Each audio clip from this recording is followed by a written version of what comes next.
Vote আসছে, এই যে ভোটের রঙে সারা পাড়া রঙিন হয়ে উঠেছে। আমাদের এখানে কখন এটা লাগিয়েছে আমি নিজেই জানি না, সম্ভবত দুপুরবেলা ওরা কাজ করে, তো ওরা দুপুরবেলা বা সন্ধেবেলা লাগিয়েছে। দেখুন পুরো কালারফুল। ব্যাক টু জিনিয়া ব্লগসের নতুন একটা ব্লগে সকলকে অনেক অনেক ওয়েলকাম। এখন বাজে প্রায় 10টা 15, এক্ষুনি রেডি হয়ে সৌর্যকে আনতে যাব। আজকে সকালে কিন্তু সৌর্য সুইমিংয়েও গেছিলো, এই যে জামা কাপড় সব এখানে, আর সুইমিং থেকে ডিরেক্টলি ও গেছে স্কুলে। আর আজকে না প্রচুর বাজার করা হয়েছে, মানে ইউজুয়ালি অত বাজার আমি করি না, আজকে রাজুর কাছ থেকেই বাজার করেছি, সেটা আর ক্যাপচার করা হয়নি কারণ খুব তাড়াহুড়োয় ছিলাম। চলুন আপনাদের বাজারটা দেখাই। এই যে প্রচুর বাজার করেছি আজকে, কিন্তু আজকে রাজুর কাছ থেকে বাজার করেছি, কারণ ওইখানে ছেলেটার কাছ থেকে রবিবার যদি আনতে যান মিস্টার বিশ্বাস, ছেলেটা কী করে এইটা নাও এইটা নাও এইটা নাও করে 2-3 ব্যাগ ভর্তি, মনে হয় যেন আমার সৌম্যর বিয়ে লেগেছে, ওই রকমভাবে বাজার সবজি সব পুড়ে দেয়। আর তারপরে একটা কস্টিং করে অ্যাভারেজ এই 700 টাকা, মিস্টার বিশ্বাস বাড়ি 550 টাকা। এই করতে করতে মোটামুটি যেটাতে রফা হয়, উনিও প্রফিট করেন, মিস্টার বিশ্বাসও প্রফিট করেন, অবভিয়াসলি নিয়ে আসেন। কিন্তু আমার না এখন এত রান্না করার সময় নেই। সৌম্যর খাওয়া দাওয়া ভীষণ কমে গেছে, ও পুরোটাই পড়ার জন্য রয়েছে, মানে একটু বেশি রান্নাবান্না করলেই চেঁচামেচি করছে, এত কেন এত খেলে আমি ঘুম পাবে, পড়তে পারবো না, এই সমস্ত ব্যাপার স্যাপার। তো ওই জন্য আমি রান্নাবান্না বেশি করছি না, আর আমি নিজেও বেশি সময় পাচ্ছি না। সূর্যকে পড়াতে না অনেকটাই সময় চলে যায়, আর সূর্য তো বেশি সময় থাকে না, মানে এনার্জি থাকে না ওর, অত সকালে উঠে সুইমিংয়ে যায়, তো ওই জন্য পুরো কনসেন্ট্রেশনটাই পড়াশোনার ওপর চলে গেছে। এবার বিকেলে হাঁটতেও বেরোচ্ছি। তো চলুন একটা জিনিস দেখাই। এইদিকে দুদিকেই লাগানো শেষ, এবার এইদিকেও লাগিয়েছে। কেমন কুমড়ো গাছ উঠেছে দেখেছেন? এখানে জল টল দিয়ে এইটা বাড়িয়েছি। এদিকেও অনেক বীজ ফেলা আছে, কিন্তু এইদিকে না, এই যখন মিস্ত্রি লেগেছিল আগের বছর পুজোর সময়, সব ঘেঁষ টেস ফেলে, এই দেখুন, দেখবেন এই সিমেন্টের এদিকের মাটিটা অনেকটা নষ্ট করে দিয়েছে। ও গাছ ওঠার হলে এতেই উঠবে। এই দেখুন অনেক বীজ আছে ভেতরে, ঠিক আছে, জল টল দিয়ে রাখলে এখান থেকে বাইয়ে ওই ওপরে তুলে দেবো, এই যে এইটার ওপরে, চালটার ওপরে বড় বড় বেশ কুমড়ো হবে, বাড়িতে চালে বেশ ভালো লাগে দেখতে। খাই না খাই পরের ব্যাপার, সবাইকে দিতে পারবো, দেখতে ভালো লাগবে, সেটাই ভালো লাগে, তাই না? তো জল দেবো। জামা কাপড়গুলো সব কেচে রোদে দিয়েছি, দিয়ে ওই যে বললাম খুব টায়ার্ড হয়ে ঘুমিয়ে পড়েছি, ভিজে জামা কাপড়গুলোর ওপরে বৃষ্টি পড়ছিল, তাই সৌম্য এগুলোকে সব তুলে রেখেছিল। আমি সন্ধ্যাবেলায় যদিও মেলে দিয়েছি খাটের স্ট্যান্ডে, কিন্তু সে কি আর রোদে তাতানোর মতো হবে না। এই এখন একটু রোদে তাতিয়ে নেবো, আজকে আর কাচাকুচি নেই। টুকটাক কাটাকুটি এতক্ষণ ধরে বসে করলাম। রান্না হয়ে গেছে ভেন্ডি ভাজা, ওটা মিস্টার বিশেষকে দিয়ে দিয়েছি। বেগুন ভাজাটা রয়েছে, বেগুন দিয়ে পেঁয়াজ দিয়ে ভেন্ডি দিয়ে একটা চচ্চড়ি মতো করব। আলু দিতেও পারি নাও পারি, আলু খুব একটা পছন্দ করছি না। আর এটার মধ্যে কাটোয়ার ডাঁটা বা বাঙাল ডাঁটা বা সুন্দরী ডাঁটা দিয়ে চিংড়ি মাছ দিয়ে একটা ঝোল করবো, আর এটা হবে আবার ভাজা, কারণ এদের বাড়িতে ভাজা ছাড়া ভাত উঠবে না, আমি বুঝেই গেছি। তাও দেখুন, এই দেখুন 4-5খানা মানে একদম মৃতপ্রায় ঝিঙে রয়ে গেল, প্লাস 1 কেজি ঝিঙে রয়ে গেল। এইটা 1.5 সপ্তাহ হয়ে গেল রাঁধবো না করে পড়ে থেকে, আর ফ্রিজের মধ্যে ঝিঙে বেশি দিন পড়ে থাকলে না বঁটিতে কাটা যায়, সে এমন কঙ্কালসার চেহারা হয়ে যায় যে তাকে আর ছুরি দিয়ে কেটে উদ্ধার করা যায় না। তার মধ্যে আবার 2টো দরকচা ফেলে দিলাম। আর এখানে সন্দেশ দিল, আর নিচে রয়েছে ঘুগনি। সে আজকে টিফিনে ঘুগনি করেছে, আমাকে দিল, বললো দীপকে দিও, দীপ বেচারি অনেক পড়াশুনো করছে, ওর জন্য একটু ঘুগনি করলাম। আমি বাজারে যেতে হবে জানেন, লঙ্কা নেই, হলুদ নেই, কিচ্ছু নেই। রেডি হয়ে গেছি, এবার একটু বেরোই। আজকে আবার সৌর্যের ড্রয়িং স্যার আসবে, তারপর তিতলির একটু আসার কথা আছে। কালকে সৌর্যের জন্য তিতলি ফার্স্ট ক্রাই থেকে জামা এনেছে, ঠিক আছে, 5-6 বছর বয়সের অনুযায়ী, বয়স অনুযায়ী ঠিকই এনেছে। হ্যাঁ, আমার সৌর্য কি আর 5-6 বছর বয়সে 5-6 বছরের বাচ্চার মতো, মিনিমাম 8-10 বছর বলে ওকে আনতে হয় জামা কাপড়। কি রোদের তাপ, পড়তে ইচ্ছে পাচ্ছে না। জুন মাসের 18 তারিখে গরমের ছুটি পড়বে, ততদিন অবধি চালাতে হবে। ছাতা সবই নিয়ে বেরিয়েছি, দেখা যাক। গেছি জানেন, এই গরমকালে না আমি গোলা সিঁদুর পরি না, ওই যে মোমের মতো হয়, লিপস্টিকের মতো দেখতে সিঁদুরগুলো, ওইগুলো পরি। ভুলে গেছি, এখন ভাবছি গড়িয়ে না পরে। শনিবার দিন স্কুলে যেতে কী যে বিরক্তি লাগে। আমরা তো ছোটোবেলায় গেছি কাতানিতে মিউনিসিপ্যালিটিতে পড়াকালীন, কিন্তু এই যে 14 বছরের অভ্যাস যে শনিবার ছুটি থাকে, শনিবারের জন্য আলাদাই একটা রুটিন থাকে, ঠাকুর ঘরের কাজ কি, ঘর গোছানো, জামা কাপড়গুলো জায়গায় রাখা। এই শনিবার আর পরের শনিবার, দুটো শনিবারই যেহেতু ক্লাস পড়েছে, অ্যালটেড এই কাজগুলো একটাও হবে না। কি হবে ভগবান।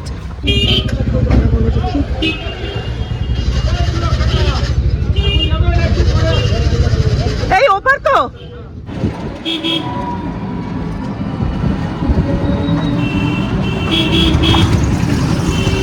দেখি একটু চিংড়ি পাই কিনা।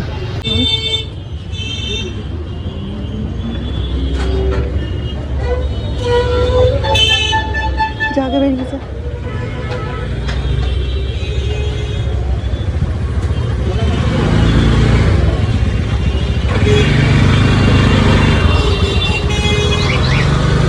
কত করে? 100 টাকার না বলো, কাছাকাছি আবার ডাঁটা না হলে মুশকিল। দেখি একটু এদিকটা, এখনো ছুটি হতে একটু দেরি আছে, তাই এই ট্রাফিক ঠেলছি, নইলে ঠেলতাম না। দেখি লঙ্কা 100, সজনে ডাঁটা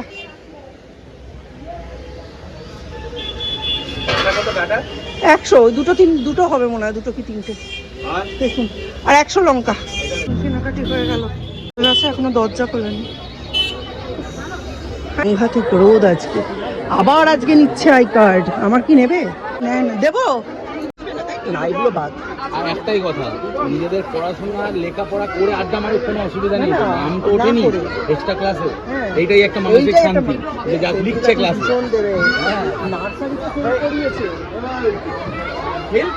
বাড়ি পড়ে যাবে। হ্যাঁ ওরম ভাবেই তো করে, ঠিকই করেছে। ওই দেখ দেখেছিস? হাত সাবধান, দুলে পড়ে যাবে, হাত ছেড়ে বসবে না, পড়ে যাবে। ওই দেখ কিরম দোল খাচ্ছে।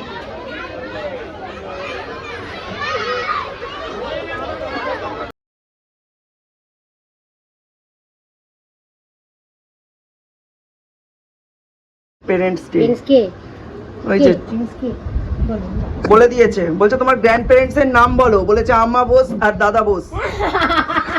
আমি বলে তুই আম্মার নাম জানিস না? বলছে আম্মাকে তো আমি আম্মাই বলি। আমরা তুই জানতিস, মনে করে দেখ। বলছে না আম্মা বোস দাদা বোস। ওটা অনেকটা লুডো খেলার মতো, বুঝতে পারছো তো? লাল ঘুটি নিয়ে একজন দাঁড়িয়েছে, এই যে দেখছো নীল ঘুটি নিয়ে দাঁড়িয়েছে, তারপরে সবুজ ঘুটি নিয়ে একজন দাঁড়িয়েছে, হলুদ ঘুটি নিয়ে একজন দাঁড়িয়েছে। যে জিতবে সে আমাদের টাকা দেবে। বেরিয়েছি হলুদ গুঁড়ো আনবো, জানেন এই কদিন কি হয়েছে, খালি রোদের দিকে তাকাই আর একটা করে বাজারের জিনিস ক্যান্সেল করতে থাকি। এখন বেরিয়েছি তাই হলুদ গুঁড়ো কিনতে। কন্যাদায় শুনেছেন, পিতৃদায় শুনেছেন, মাতৃদায় শুনেছেন, কোনোদিন পুত্রদায় শুনেছেন? আমাদের মতো মানুষদের পুত্রদায় হয়।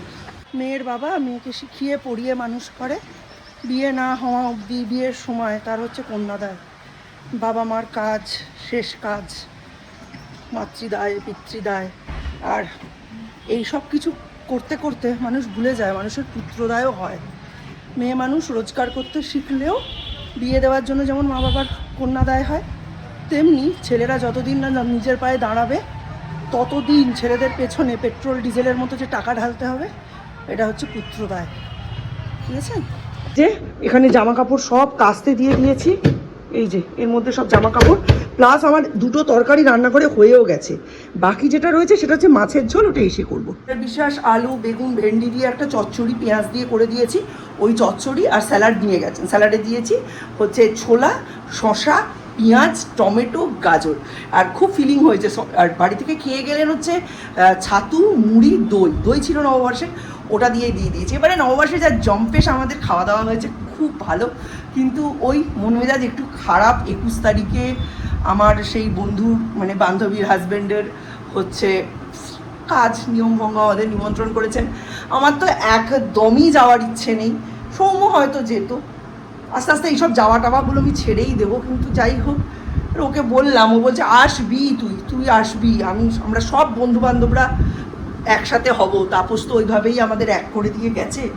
তো যাই হোক, যাওয়ার চেষ্টা করব। আমার খাওয়ার তো ইচ্ছেই নেই, তাপসদার শ্রাদ্ধে খাবো বা নিয়মভঙ্গে খাবো, ঈশ্বর মানে এই দিনও আমাদের দেখিয়ে দিলেন ঈশ্বর, মানে কি করব, আর কিছু বলার নেই। যাই হোক, খুবই স্থিতধী গুণী ছেলে তাপসদার, ও ঠিকই জীবনে ফ্লারিশ করে যাবে। হ্যাঁ, ওর বাবার এইসব নিয়ে কোনোদিনই কোনো চিন্তা ছিল না। তবে ওরকম হয় না, কৃষ্ণের মা তো জানতেন, যশোদা তো জানতোই যে কৃষ্ণ সমস্ত অসুরদের রাক্ষসদের মেরে ফেলবে, তাও কি যশোদার চিন্তা হয়নি? মা বাবার চিন্তা এরকমই হয়। কৃষ্ণের বাবাও দেখেছে করে আঙুলের মাথায় পাহাড় তুলেছে কৃষ্ণ, তাও তো চিন্তা হয়েছে। বাবা মার চিন্তা বাবা মার। আজকে রাজুর কাছ থেকে 1 কেজি চিচিঙ্গে নিয়েছি। মিস্টার বিশ্বাসদের এই বাড়িতে চিচিঙ্গে খাওয়ার খুব একটা চল নেই, কিন্তু আমার বাপের বাড়িতে কিন্তু চিচিঙ্গে খুব ফেভারেট খাবার। চিচিঙ্গে আলু পোস্ত, চিচিঙ্গে আলু পেঁয়াজ ভাজা খুব খাওয়া হয়। চিচিঙ্গেটাকে এরা খায় না, কিন্তু আমার বাপের বাড়িতে চিচিঙ্গেটা মোটামুটি ঝিঙের সমগোত্রীয় করেই ধরা হয়। তবে চিচিঙ্গের মধ্যে যদি চিংড়ি মাছ পড়ে সেটা কিন্তু অমৃত হয়ে যায়। তো আজকের চিংড়ি যা নিয়েছিলাম, আমি তো দুপুরেই শেষ করে বসে আছি, তাই প্রথমেই আলু পেঁয়াজ ভালো করে ভেজে নিলাম, আর তারপর ভালো করে পিল করা চিচিঙ্গেটা টুকরো টুকরো করে সর্ষের তেলের মধ্যে দিয়ে নেড়ে নেড়ে খুব ভালো করে ভেজে নিলাম। চিচিঙ্গের এই ভাজাটা কিন্তু যে কোনো মানুষ খেতে পারে, আর আলুটা যদি বাদ দিয়ে দেন তাহলে যারা ডায়াবেটিক পেশেন্ট তাদের পক্ষে কিন্তু চিচিঙ্গে খাওয়াটা খুবই ভালো। এটাকে খুব ভালো করে নুন হলুদ আর একটু বেশি পরিমাণে লঙ্কা দিয়ে ভাজতে হবে। ভালো করে নাড়তে নাড়তে ভাজতে ভাজতে যখন দেখবেন একেবারে হয়ে এসেছে, তখন তাতে যদি চিংড়ি মাছ থাকে চিংড়ি মাছ দেবেন, আর যদি চিংড়ি মাছ না থাকে তাহলে একটা ম্যাজিক ইনগ্রিডিয়েন্ট আপনাকে অ্যাড করতে হবে। তাহলে বাড়িতে পড়ে থাকা চিচিঙ্গে কোনোদিন আর বাড়িতে পড়ে থাকবে না, লোকে আঙুল চেটে খেয়ে নেবে। কি দেবেন জানেন? ডিম।